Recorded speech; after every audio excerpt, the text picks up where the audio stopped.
and welcome to the K-Files this morning. We have JP back from vacation or a few days in And loved every bit of it. Gatlinburg. Gatlinburg, Pigeon Forge, went to Dollywood. I had never been in the spring, and it was absolutely beautiful. It was cold one minute and hot the next. Cold one minute and hot the next. We had a great time. I don't care when I go to the mountains. It's always a great time. I love the mountains. It was beautiful. Yes. And we have Lieutenant Robert Smith, Halifax County Sheriff's Office. I can't do it. It was department for how many years to me?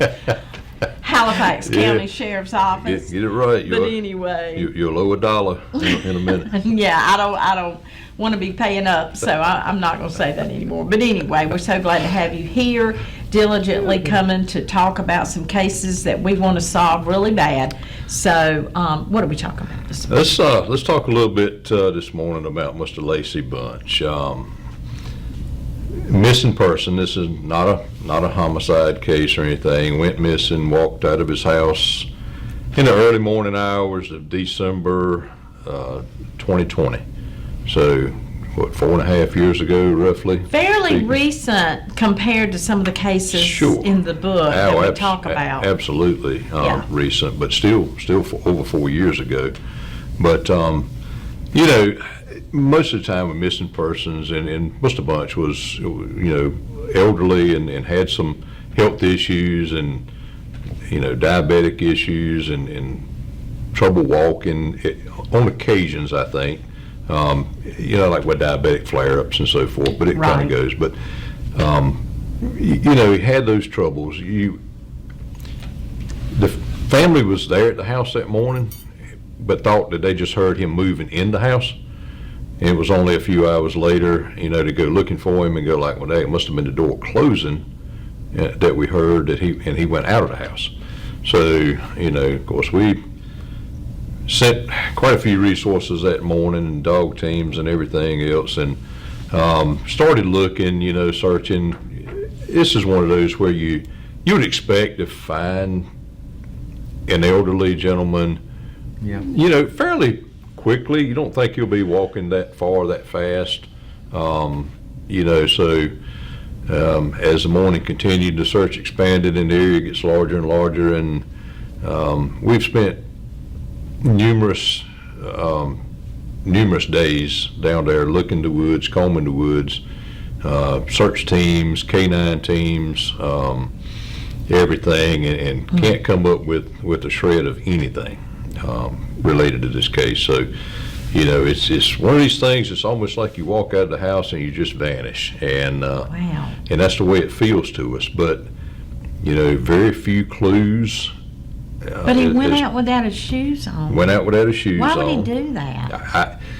I don't know, and again, I'm not a doctor or a psychiatrist or whatever, but I think sometimes maybe your frame of mind, maybe you're just in a mindset that you just, I don't know. I don't know what he was thinking. I don't know if he just figured he's going to walk out and come right back or what. Right. So, we don't know. We don't know what the mindset That is so strange. It would just vanish. Yeah, but normally you'd see some clues, some footprints, some piece of clothing or something, and we haven't been able to locate anything in this case. So, we've examined things like, could he got picked up by a car, which is very possible. Somebody sees him and mention that. Somebody had picked him up. Very possible. I mean, and that's one of our early thoughts. We've spent a lot of resources looking in areas that he should have been. But even a good Samaritan coming by, going, "Hey, buddy, you need a lift somewhere." Yeah. Elderly person, barefoot, 30 degrees outside, 6:30 in the morning. He didn't go far walking. I wouldn't think so. I really, really wouldn't think so. In all of my experience with searching missing people, usually mile or less, is where we're gonna find Bill somebody. Street, is that near the river? No, not exactly. It's right there, right in the edge of Enfield. Okay. Just in the edge of Enfield. I mean, it's almost city limits, but you could throw a rock to the city limit sign. So it's right there in Enfield on the south side.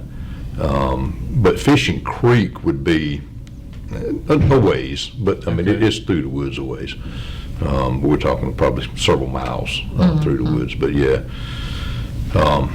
It's just, it blows my mind to the amount of resources and time that we've spent in that area multiple times and can't find anything. So, yeah, we kind of figured that maybe he got picked up by a vehicle or something and maybe put back out somewhere else. Maybe he said, hey, drop me off right here. And we've just been looking in the wrong area the entire time, and that's possible. Right. So we don't know, but this again, I mean, the case has certainly been out there. You guys have done due diligence in putting this information out. But if there was just something seemingly simple that morning, hey, I give this guy a ride, but he said, let me out over here, and I did. Please call us. We'd love to hear that. Maybe we've just been looking in the wrong area. Well, somebody knows something, we feel like. Somebody knows something, and if you know something, please call. Now, you can call the number that we have on the screen most of the time, but they can also call Halifax. What is the number at Halifax? For the sheriff's office, Yes. it's 252-583-8201. 583-8201. That's right. Please call. Or if you just have the number in your head of Crime Stoppers, 977-1111, Right. call that. Look at there. 583-4444. That's Halifax it. County Crime Halifax County. Stoppers. Whatever number, we don't care what you call. Just please call and let us know. We need to give closure to this family that their loved one walked out the door and they've never seen him again. Disappeared. Because Right. 6:30 in the morning in December, it's dark 30 now. It was cold that morning. A little bit of sleet, maybe, kind of this little sleet, Wow, drizzle, that's rain. It was barefoot. miserable. I mean- I could see somebody stopping, seeing an elderly man saying, hey, I could let me too. give you a ride. I could too. And And we kind of really went that direction, but, once you put somebody in a car, you can go a lot of different directions, Yeah, and we have absolutely. no way to look. But, we looked, we any kind of camera that was around infield, we've looked and nothing. Just we've exhausted about everything we have to exhaust in this case. So, Well, if anybody can help, we would certainly appreciate you Yeah, most calling. certainly would. We have up to $15,000 that we can pay you if there's an arrest made or if there's information that we need. We don't know if it's foul play No. involved. We don't know anything. So, but we do have money we can pay you cash for a tip. So we would like to do that. That's why our organization is here. We want to pay you in cash, and we will pay you within 48 hours. Law enforcement will put this in your hand within 48 hours, most of the time. So anyway, we need some help.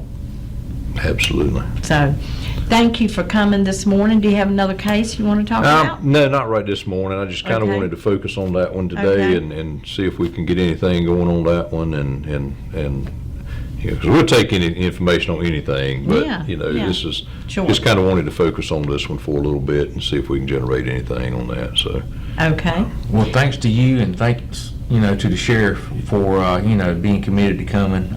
We greatly appreciate it. I know Absolutely. our viewers do. yeah, absolutely, man. We're going to try to keep on track with this, and barring something coming up one day that prevents me from being here, I'm going to try to be here and present something. We've got more cases than we would like to have, Yeah. so we certainly do Absolutely. appreciate you guys being willing to let us be part of your Thursday morning for a few minutes and share some information that hopefully will result in some good news for somebody. Certainly. Well, we appreciate you coming and Yes, ma'am. appreciate, as JP said, your diligence in doing this every fourth week in the month. So we'll be right back right after this.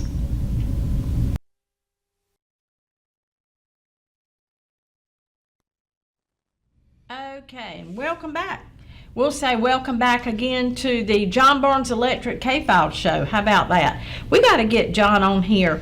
John's a little camera shy, and I don't Yeah, understand we're why. gonna break him in. You said you were too. I am. I was. But you're not now. I'm not as So much. once he as I was, comes, yeah. we will break him in. We want to know what specific.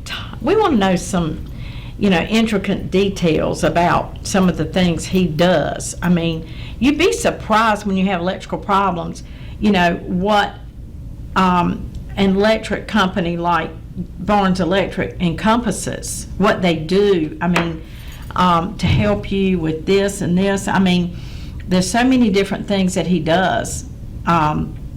So just the lights went out in our church Sunday on Easter Sunday. And you know what they screamed out? Is there an electrician in the house? So, I mean, an electrician can be a very valuable asset, let me tell you. So anyway, free estimates, you can call John, and he will be glad to give you a free estimate, and does a wide array of things there. So, and again, he was voted best electrician. And you don't get an award from 2016 to 24 without being good. Yeah. I mean, really. So, and he's available 24/7. So if you have a problem in the middle of the night, I mean, you can call. So he serves our area and some other counties as well. So Yeah, he goes to Raleigh. He goes, he goes all over eastern North Carolina. where he's needed. He does. That is good. So we recommend John Barnes Electric, certainly do. Okay, we had a press conference that was held by the Nash County Sheriff's Office, and the Nash County Sheriff's Office assisted the U.S. Marshals Task Force in attempting to serve a high-rise warrant for the arrest on Donald Fields. And I'm going to let you watch the press conference. That's why we film them, so you can get the message directly from the Sheriff's Office before the end of the show. But anyway. I hate the guy lost his life. Yes. I hate he felt the need, criminal or not. Yes. I hate he felt the need to do that. But the flip side is, and this is going to sound wrong, but it's truthful. He saved Nash County taxpayers a lot of money. Yes. Yes. I mean, that's true. That's true. And then y'all turned around and had a situation in Middlesex. Almost the same exact scenario. Law enforcement was called to a residence. A gentleman had barricaded himself in a home, probably mental illness related. They tried to talk him out, and he ultimately found the need to, suicide. Right. He took his own life. What a shame, what a shame. There's so much more that that you can do with your life, and people just resort to things and getting in trouble and doing things they shouldn't do, and it's just, we see that every week on this show. We read these things in our book and just wonder why in the world people do what they do. But anyway. And see, anybody who's at that breaking point, and again, he could just have as easily snapped at a shopping mall. Yeah, exactly. At a school. Same thing with the gentleman in Middlesex. Very Same scary. thing. And took countless others with him. Mm-hmm. So by them checking out the way they checked out, Yes. again, my heart, I hate it. But I'm glad they did it the way they did it. Yes, absolutely. Do we have it now, Lee? Kind of get back in here. Okay. So if we want to go ahead to one of our cases Sure. this morning, we can do that, and we'll come back to the press conference. I know, I think we finished with Sammy last week. Mm-hmm. We did. So let's talk about Shaquem Devontae Avent. Shaquem Devontae Avent. This case is from April 13th, 2011. Shaquem Devontae Avent, 18, was driving a burgundy Cadillac down Lee Street in Rocky Mount, North Carolina, around 7:41 p.m. when he was shot while approaching Sunset Avenue. Once he was shot in his vehicle, he hit a BMW and then a 2-foot brick wall. When Rocky Mount police arrived on the scene, multiple individuals were trying to help Shaquem. The officer pulled him out of the car and started trying to revive him. Those attempts to revive him were unsuccessful. He died at the scene. Shaquem Devontae Avon. April 13th, 2011, just driving down Lee Street. Shot in the vehicle. Lee Street is, I think you said, right off of Sunset Avenue. Runs parallel with Pine Street. That's where Lee Street is. So if you know anything about this, please, when was it? April 13th, 2011. Okay, it's been a while, Mhm. but you can still, I know, if you know, you know, we say that all the time. So if you remember anything, please call. There's text to tip. Then, or you can call 977-1111, Twin County Crime Stoppers, or you can call the number that we have on the bottom of the screen. So, and we'll get that up in just a minute. But anyway, if you know anything, we have $15,000 in the pot. We'd like to pay you cash within 48 hours. We like to give closure to families, get people off the street. There's the number, the hotline, 406-6736. So there's no reason not to contact law enforcement in some way that you feel comfortable. It is anonymous. We will say it is anonymous. So we need your help. We do need your help. The public is the best resource for law enforcement for these cases. So please help if you know anything. So we can now go to the press conference, I think.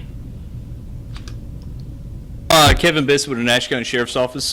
Today, myself and Sheriff Stone will be doing a brief interview about an incident that occurred during a warrant service resulting in a suicide in assistance with the U.S. Marshal Service.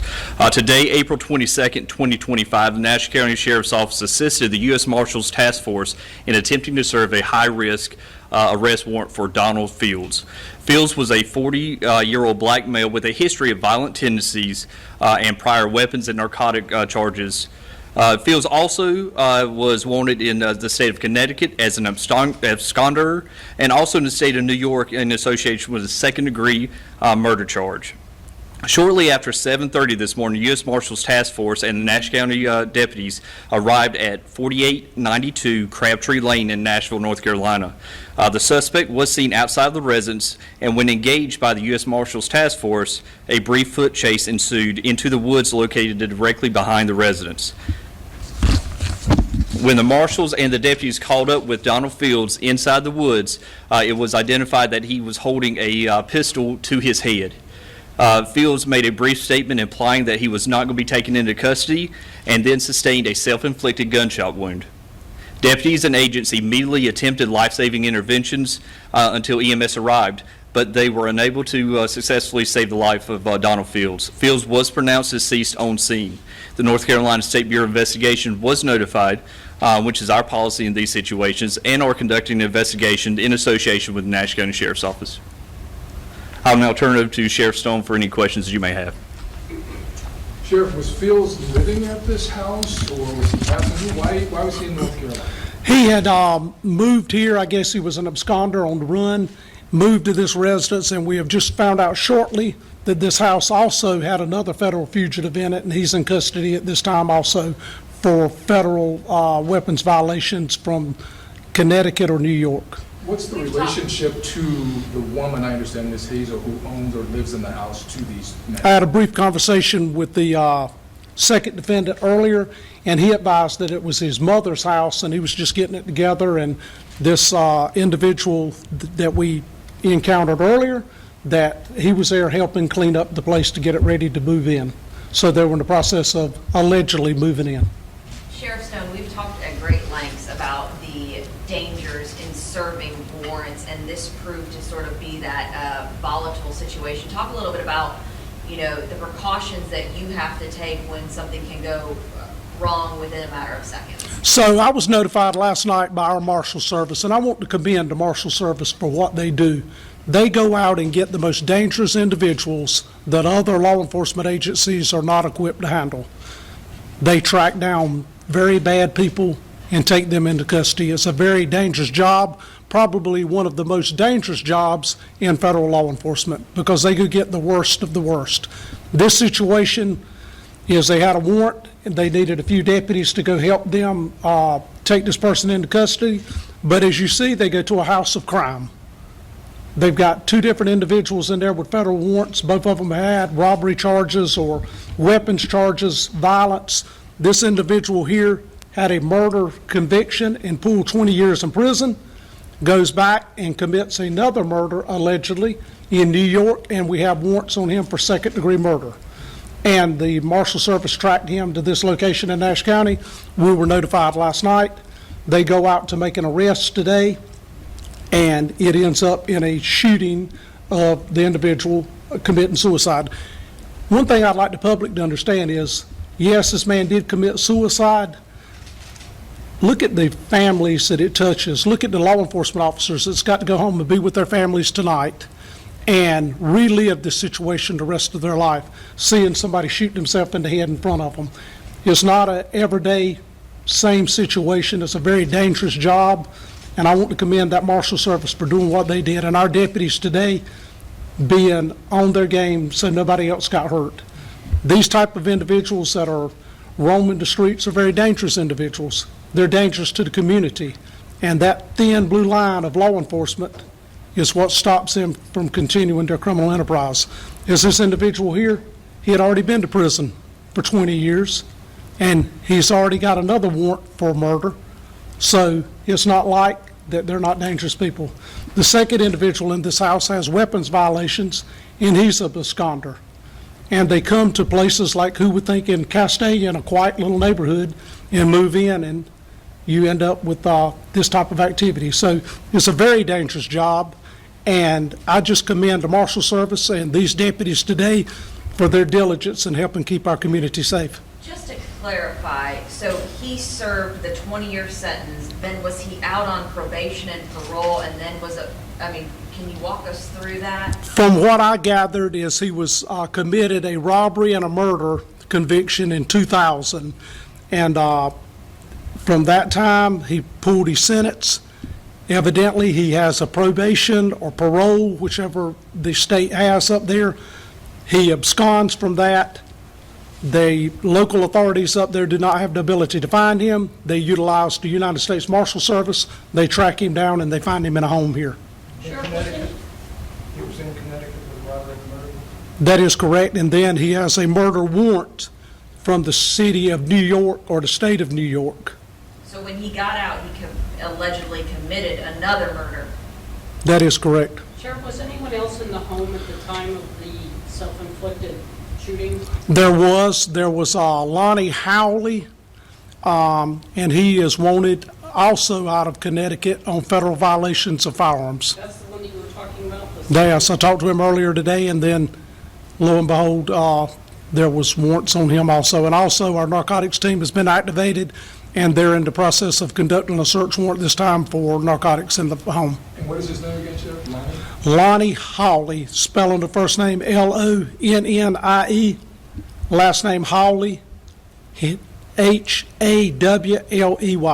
2 questions. How is he related to the dead suspect? And did they go there looking for this second guy too? No, they did not know that Lonnie was at this residence or had any warrants on him until the deputies started conducting interviews of this self-inflicted shooting, and then they found out he had warrants on him. From my understanding, in the brief conversation that I had with him today, he was some type of kin to our deceased. So Howley is the second individual, or is he a third individual? What's that, ma'am? You said that there were 2 individuals, the dead guy and someone else who had... Okay, there you go. Press conference held by Sheriff Keith Stoll. Howley was the second person. About the, Allegedly, he was in the Donald house Fields when the deputies... arrest and then suicide. So anyway, there you go. That's one of our...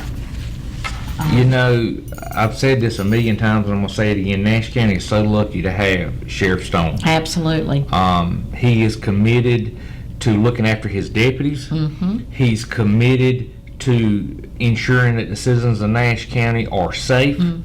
And it's just a leadership quality that he has. He's a great he's a good friend, he's a good person, and he's an awesome working sheriff. Absolutely. He is a working sheriff, I can tell you that. I mean, he was out on 95. We saw a Doing interdiction work a week or two ago.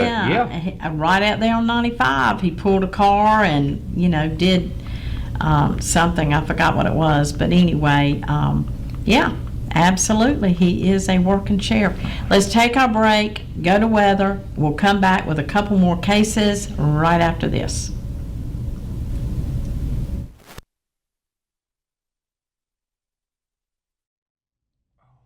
Okay, John Barnes Electric, full-service electrical company, serving Rocky Mount, surrounding areas. Give him a call. Give John a call. There's the number right there on the screen if you need anything electric. It's who I call when I need an electrician, I can tell you that. And I'm highly He's- satisfied. Well, he's been around a long time. I mean, a long time. John, I'm just not dating you, but, I'm not making you sound old, but you have been around a while. Well, Dad went in business in 1963 in Rocky Mount with Barnes Electric, and it's all John and Jerry have ever known is doing electrical work. So he's very well skilled in that trade. All right. And like I said, our lights went out, our power went out in the church Sunday. We were kind of in the dark, so an electrician would have been nice. So, so we are talking about cases this morning. We just did showed a press conference by the sheriff. So now we're going to go into one of our cases. We're doing unsolved murders now. We did a missing person earlier, one of our missing persons that Halifax County wanted to do. So now we'll do unsolved murder. All right. This case here, James Tony Cooper, it's from April 26, 2011. James Tony Cooper was killed in a suspected attempted robbery by two unknown males at 2028 Brandon Lane in Rocky Mount, North Carolina. It's really limited information, but if you know anything about James Tony Cooper being murdered, 4/26/2011, at 2028 Brandon Lane, we wish you would reach out to Rocky Mount Police Department or law enforcement with any information that you have, so we could bring that assailant to justice. I don't really know where Brandon Lane is, I don't either. but it is a Rocky Mount case. So there's the number on the screen, and Crime Stoppers as well, or text to tip. So Let me borrow your pen. I want to make a note. This is one I want to go by and research that we were talking about. yeah, we need a little bit more information on some of these, and it might help. Because let me say that anything you can remember, if you're a neighbor and you hear this case, you say, oh, well, I saw so-and-so and so. Even if you're not involved in it, if you're not, a family member, a friend that's involved with this person, you might have been a neighbor. But any tip that you can give, they'd rather go on a wild goose chase than not. And just like if you were sitting in your living room and you hear something, I'm not advocating to get out of your car, to get out of your house, to go over there and get involved. Don't do it. Take your phone Yes. and take a picture. Take Yep. a picture of a car That is a good looks idea. odd. Take a picture of a person Yes. that looks odd. Because you don't know what kind of information you're capturing. You may find out the Exactly. next day or a week later that somebody was murdered, and you've got critical evidence on your phone. So look out your blind. Look out your window. Be observant. Don't get involved. Don't go hands-on, but try to secure some evidence for law enforcement if you see something that you just feel is not right. Exactly. Because you could help solve a crime before it gets in this book. That's exactly right, and we'd much rather do that. So, yeah, that's a good point to bring up. All right. This next one, we've got lots of good information. It's Abdul Kareem Al-Warq. It's from May 19th, 2011. Officers said that they got a call about a robbery of an unresponsive man inside Kareem's Food Mart, located at 2053 Raleigh Road in Rocky Mount, North Carolina, just before 1 a.m. A customer went into the store around 12:30 a.m., and when they left, they heard muffled gunshots. They still left the scene. Another customer came around 12:50 a.m. and saw the lights on and that the door was still unlocked. When that customer came in, he did not see anyone. The customer looked behind the counter and saw a person lying on the floor having convulsions. The customer ran out and told the other people that was with him what he saw, and they called 911. When EMS arrived, 47-year-old Abdul Kareem Al-Warq was deceased. The cash register drawer was open and all paper currency had been removed. This was definitely a robbery, no doubt about it. Very sad. There's several of these, that we're All around 12, looking 1 at o'clock in the now. morning. Yeah, all around the same time. I mean, what are you doing at a convenient mart? You know what? If I was a convenient mart owner or a store owner, I would not be open at that time of night. But people want to go and get beer and get this and get that, and so I understand that there's money to be made at that time, but then is Is it worth it? is it really worth it? So I don't know that I'd be open until those hours of the night. But anyway, I and what are wouldn't you want- doing out there going to the store anyway Yeah. at 12 or 1? Unless you're just getting off of work. I understand shift work, but this kind of thing is apt to happen. And we have several convenient marts in this book that were robbed. And just about all of them at that time. So, anyway, if you know location. anything about Mr. Al-Warq's murder, please come forward. I'm sure he was like Sammy, just a man trying to make a living in his store, and it was definitely robbery. Money was gone. So, anyway, if you know anything, it's important. He had a family. He had loved ones that cared about him. We need to give closure to the family, and we need to solve this case. So we need your help. Yeah. This next case is James Lynch Richardson. It's August 9th, 2011, around 12:41 a.m. Rocky Mount Police received a call in reference to a suspicious event at Duke Mobile Home Park on Raleigh Road in Rocky Mount, North Carolina. When they arrived, a person had stated that his neighbor, James Richardson, who was 56, was lying in the front doorway and bleeding. The investigation discovered that the residence was in disarray, consistent with a struggle, and that there was a large amount of blood in the living room area. Mr. Richardson appeared to have been trying to flee the residence when he was beaten and stabbed. And that's literally right across the street from that convenience store. Yeah, I was going to say, that very convenience store is right across the street is where Duke Trailer Park. Is it still there? I hadn't worked that area I in really- years.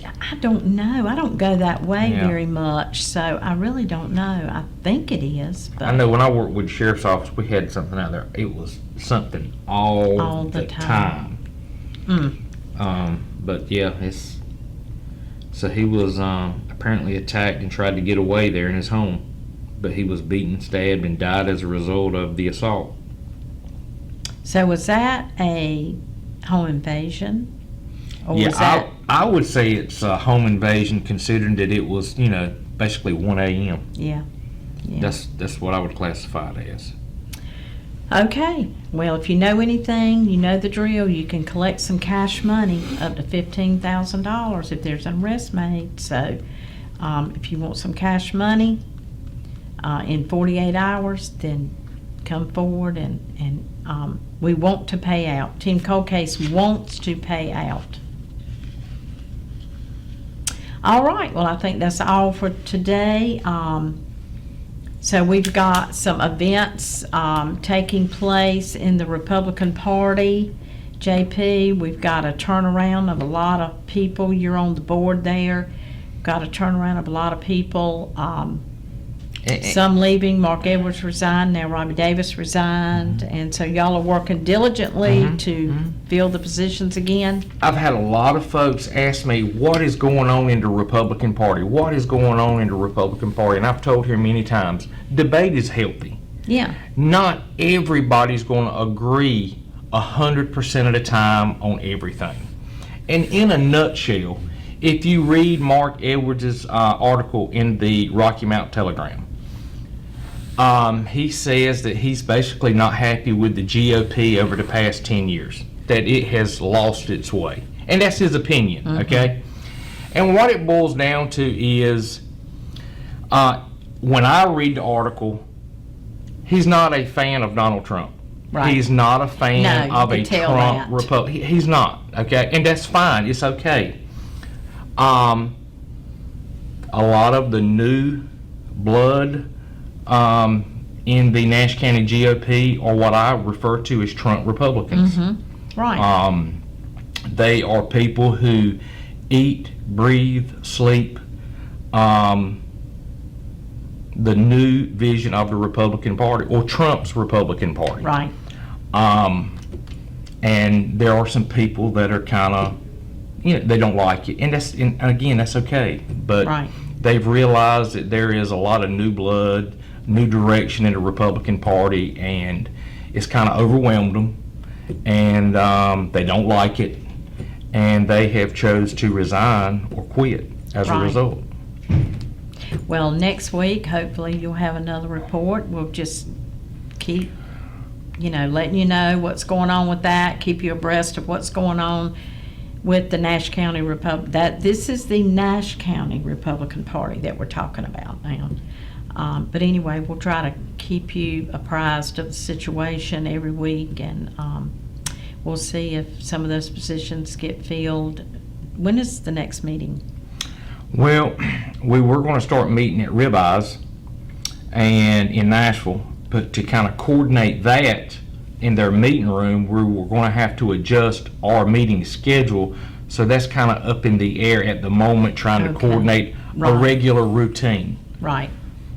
So we did meet last month at Sandy Robertson's office downtown Rocky Mount, and it was really nice, really Yeah, nice. he's got a nice And I saw meeting where room. he filed, his intent to run for the 1st Congressional District. It's all Yep. over Facebook, and we wish him luck. That's He's right. also on the GOP Executive Board. Yes. And we look forward to working with him and hopefully sending him to Washington, D.C. Well, if that's his aspirations, I just loved him as the mayor of Rocky Mount.